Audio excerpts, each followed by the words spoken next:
In this VendNet tutorial, you'll learn how to replace the relay in your refrigerated vending machine. For this video, you'll need a 1/4-inch screwdriver, Phillips screwdriver, 11 32nd-inch nut driver, and needle nose pliers.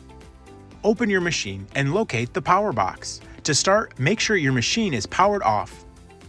Now use a 1/4-inch screwdriver, remove the top and bottom screws on the right of the power box and loosen the 2 nuts on the left of the power box.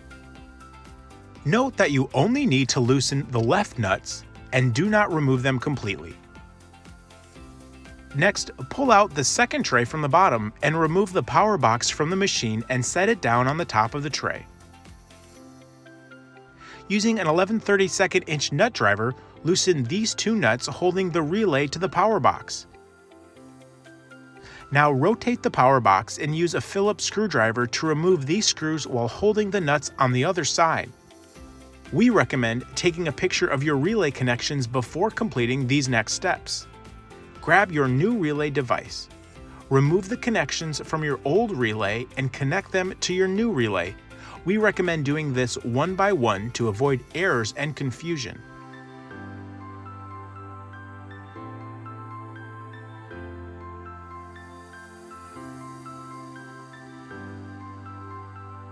Once all wires have been transferred to the new relay, reattach the relay to the power box by inserting back in the 2 screws and tightening the nuts.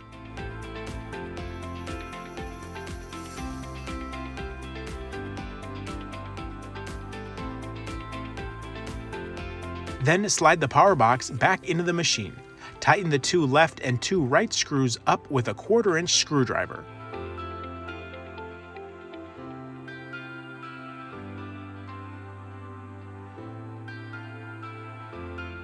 For more assistance, visit vendnetusa.com.